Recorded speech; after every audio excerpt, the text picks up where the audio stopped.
Hey everybody, Michael Pilhofer back for another kettlebell exercise on our Technique Hub on MSP Fitness TV. Today we're going to be talking about the single arm kettlebell swing.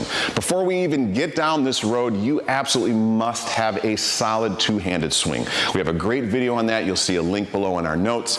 Make sure that is solid because that is the absolute building blocks for this movement. Take nearly everything we talked about with that two-handed swing, and all we got to talk about now is just some of the nuances and how the bell moves, moving it with just a single arm. So let's get to that. First and foremost, where I'm going to grab the bell is different. I'm not going to go straight on top of the bell. I'm going to go slightly over into the corner. So think in terms of the direction your thumb is pointing is the direction of the bell that I'm going to grab.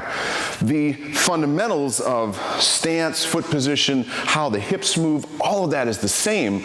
But with a single arm swing with only one part of the body engaged in the weight, I have this other arm. What does it do? And how does the upper body work along with the swing? I'm going to give you 5 so you can kind of see how the game is played, and then we'll break it down. So again, I'm going to get into that corner of the bell. I'm still going to hike it, kind of that angry gorilla / hike the football game that we talked about in the last video. And from there, I'm going to get in and through.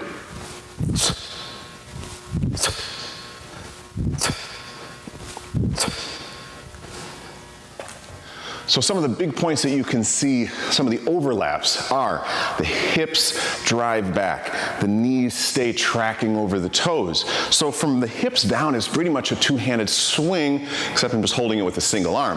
From the hips up, it's a little different. So here are some of the nuances. From a standpoint of the hand that's on the kettlebell, to sort of from a safety issue regarding the elbow and making sure that we don't essentially arm bar ourselves, those of you jiu-jitsuites, what we're gonna do is we're gonna let the thumb sort of drive back a bit, or you'll see that if you think about where my thumb is on the hand, it points back to 6 o'clock on the swing. Knees track, feet track, but notice that the shoulders and the non-working arm just sort of follow through, and I do get a slight rotation in the upper body. Now here's the key. As I come back through, finish through the hips, notice how that shoulder with the kettlebell squares up.